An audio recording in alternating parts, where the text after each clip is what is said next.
साथियों नमस्कार। स्वागत है आपका एक नए वीडियो पर। 1500 प्रश्नों की सीरीज में आज हम लोग देखेंगे प्रश्न नंबर 1451 से 1500 तक के प्रश्नों का। यह आज सबसे लास्ट वीडियो है इस सीरीज का। देखते हैं प्रश्न नंबर 1451। निष्पत्ति परीक्षणों का सबसे अधिक उपयोग है छात्र वर्गीकरण में। सही उत्तर है ऑप्शन 3। प्रश्न नंबर 1452 है विशेष आवश्यकता वाले बच्चों को पढ़ाने के लिए निम्न में कौन सी व्यू रचना अधिक उपयुक्त है। इस प्रश्न का सही उत्तर है सहकारी अधिगत तथा पीआर ट्यूटरिंग द्वारा। सही उत्तर है ऑप्शन 3। प्रश्न नंबर 1453 है विशेष रूप से जरूरतमंद बच्चों की शिक्षा का प्रबंध होना चाहिए दूसरे सामान्य बच्चों के साथ। सही उत्तर है ऑप्शन 1। प्रश्न नंबर 1454 है प्रतिभाशाली बच्चों के लिए आवश्यक है कि उन्हें विशिष्ट योग्यता हेतु विशेष अवसर दिए जाएं। सही उत्तर है ऑप्शन 1। प्रश्न नंबर 1455 है शिक्षा मनोविज्ञान में जिन बालकों के व्यवहार का अध्ययन किया जाता है वे हैं समस्यात्मक बालक, कम गति से सीखने वाले बालक, मंदबुद्धि बालक। सही उत्तर है ऑप्शन 4 उपरोक्त सभी। प्रश्न नंबर 1456 है सीमा हर पाठ को बहुत जल्दी सीख लेती है जबकि लीना उसे सीखने में ज़्यादा समय लेती है। किस सिद्धांत को दर्शाता है? तो यह है व्यक्तिगत विभिन्नता का सिद्धांत। सही उत्तर है ऑप्शन 1। प्रश्न नंबर 1457 है पृथक कक्षाओं एवं संवर्धन कार्यक्रमों का प्रयोग शिक्षा के लिए किया जाता है तो वो है प्रतिभाशाली बालकों के लिए। सही उत्तर है ऑप्शन 1। प्रश्न नंबर 1458 है व्यक्तिगत विभिन्नता के आधार पर पार्कहर्स्ट ने बालकों के लिए शिक्षा पद्धति दी है वो है डाल्टन प्लांक। सही उत्तर है ऑप्शन 1 डाल्टन प्लांक। प्रश्न नंबर 1459 है मानसिक रोगों का मनोविज्ञान कारक है सामाजिक तनाव, दूषित समाज, प्रजातीय भेदभाव। सही उत्तर है ऑप्शन 4 उपर्युक्त सभी। प्रश्न नंबर 1460 है निम्नलिखित में से कौन सी रक्षात्मक प्रक्रिया नहीं है? तो सही उत्तर है ऑप्शन 1 सहचर्यता। प्रश्न नंबर 1461 है किशोरों की मानसिक अस्वस्थता से शैक्षिक संस्थानों में क्या निदान कर सकते हैं? स्वास्थ्यप्रद वातावरण प्रदान करके, प्रभावशाली शिक्षण वातावरण प्रदान करके, आवश्यकता आधारित पाठ्यक्रम प्रदान करके। सही उत्तर है ऑप्शन 4 उपरोक्त सभी। प्रश्न नंबर 1462 है अपने सामाजिक स्वास्थ्य को ठीक रखने हेतु शिक्षक का क्या दायित्व है? तो शिक्षक का दायित्व है व्यवसाय के प्रति वफादारी। सही उत्तर है ऑप्शन 3। प्रश्न नंबर 1463 है व्यक्तिगत निर्देशन में कौन सा बिंदु नहीं सम्मिलित होता है? तो वह है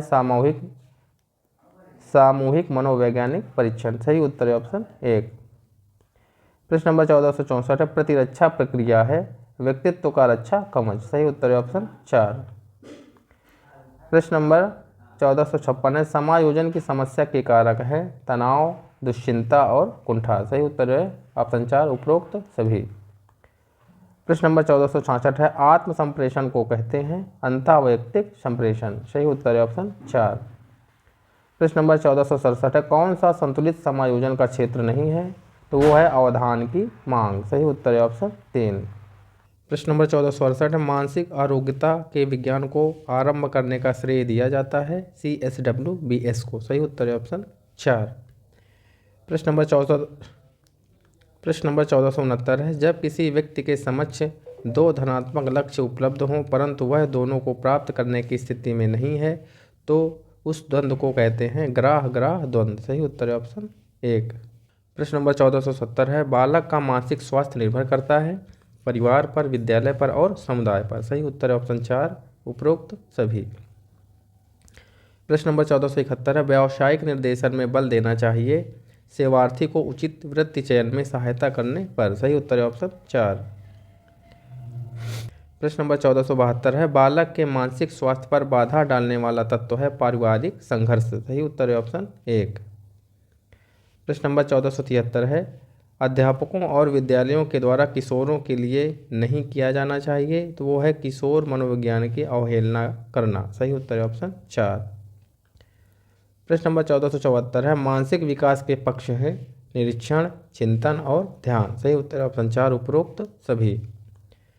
प्रश्न नंबर 1475 है श्रेष्ठता प्राप्ति समायोजन का आधार है किसके अनुसार? तो वो है एडलर के अनुसार। सही उत्तर है ऑप्शन 2। प्रश्न नंबर 1476 है आत्मसम्मान की रक्षा के लिए व्यक्ति महसूस करता है दबाव। सही उत्तर है ऑप्शन 2। प्रश्न नंबर 1477 है, एक बालक अध्यापक द्वारा डांट पड़ने पर अपने घर आकर अपने छोटे भाई को पीटता है, तो वो है विस्थापन। सही उत्तर है ऑप्शन 3। प्रश्न नंबर 1478 है, जब व्यक्ति समय, परिस्थिति तथा आवश्यकता अनुसार कार्य नहीं कर पाता है तो वह शिकार होता है तनाव का। सही उत्तर है ऑप्शन 1। प्रश्न नंबर 1479 है, बाल्यावस्था में बालक दृष्टिकोण अपनाना आरंभ करता है, यथार्थवादी दृष्टिकोण। सही उत्तर है ऑप्शन 2। प्रश्न नंबर 1480 है, किशोरावस्था में बालकों में अपराध प्रवृत्ति के जन्म के कारण निराशा है, नए अनुभवों की इच्छा है और असफलता है। सही उत्तर है ऑप्शन 4 उपर्युक्त सभी। प्रश्न नंबर 1481 है, किशोरावस्था की प्रमुख विशेषता नहीं है, वो है संचय की प्रवृत्ति। सही उत्तर है ऑप्शन 2। प्रश्न नंबर 1482 है, बालकों के विकास की किस अवस्था को सबसे कठिन काल के रूप में माना जाता है, तो वो है किशोरावस्था। सही उत्तर है ऑप्शन 3। प्रश्न नंबर 1483 है, निम्नांकित अवस्था में प्रायः बालकों का आकर्षण समलिंगी के प्रति होता है, तो वो है किशोरावस्था। सही उत्तर है ऑप्शन 4। प्रश्न नंबर 1484 है, किशोरावस्था अपराध प्रवृत्ति के विकास का नाजुक समय है, यह कथन दिया था वैलेंटाइन ने। सही उत्तर है ऑप्शन 3। प्रश्न नंबर 1485 है, व्यवहार के अर्जन में क्रमशः प्रगति की प्रक्रिया को सीखना कहते हैं, यह कथन है स्किनर का। सही उत्तर है ऑप्शन 1 पीएफ स्किनर। प्रश्न नंबर 1486 है, किशोरावस्था बड़े संघर्ष, तनाव, तूफान की अवस्था है, यह कथन किसका है, तो यह कथन है स्टैनले हॉल का। सही उत्तर है ऑप्शन 4। प्रश्न नंबर 1487 है, किसने माध्यमिक विद्यालयों में नैतिक और आध्यात्मिक मूल्यों की शिक्षा की संस्तुति की थी, तो वह है कोठारी आयोग। सही उत्तर है ऑप्शन 1। प्रश्न नंबर 1488 है, फ्रायड के अनुसार व्यक्ति की अतृप्त इच्छा कौन सी है, तो अतृप्त इच्छा है काम वासनाएं। सही उत्तर है ऑप्शन 1। प्रश्न नंबर 1489 है, बालक का अपने आप में मस्त रहने की क्रिया को फ्रायड ने माना है नार्सिसिज्म। सही उत्तर है ऑप्शन 3। प्रश्न नंबर 1490 है, पियाजे के अनुसार मानसिक संरचना की व्यवहारगत समानांतर प्रक्रिया जीव विज्ञान में कहलाती है स्कीमा। सही उत्तर है ऑप्शन 4।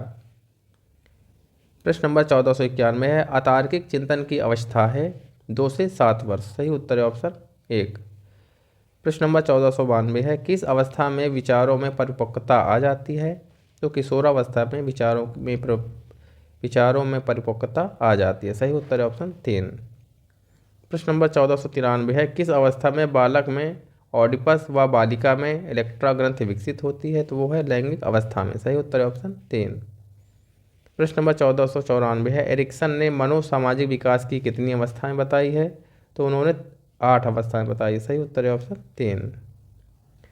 प्रश्न नंबर 1495 है, कोलबर्ग ने नैतिक विकास की कुल कितनी अवस्थाएं बताई हैं, तो उन्होंने कुल 6 अवस्थाएं बताई हैं। सही उत्तर है ऑप्शन 3। प्रश्न नंबर 1496 है, विवेक की अवस्था किस स्तर के अंतर्गत आती है, तो वो है पोस्ट कन्वेंशनल। सही उत्तर है ऑप्शन 3।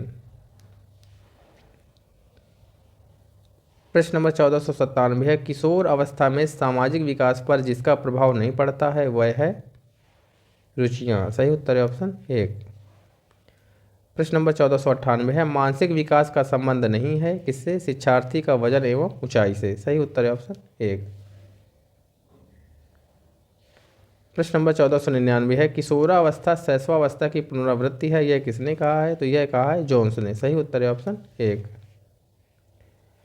प्रश्न नंबर 1500 है, किशोरावस्था में मस्तिष्क का भार होता है, तो किशोरावस्था में मस्तिष्क का भार 1260 से 1400 ग्राम होता है। सही उत्तर है ऑप्शन 3।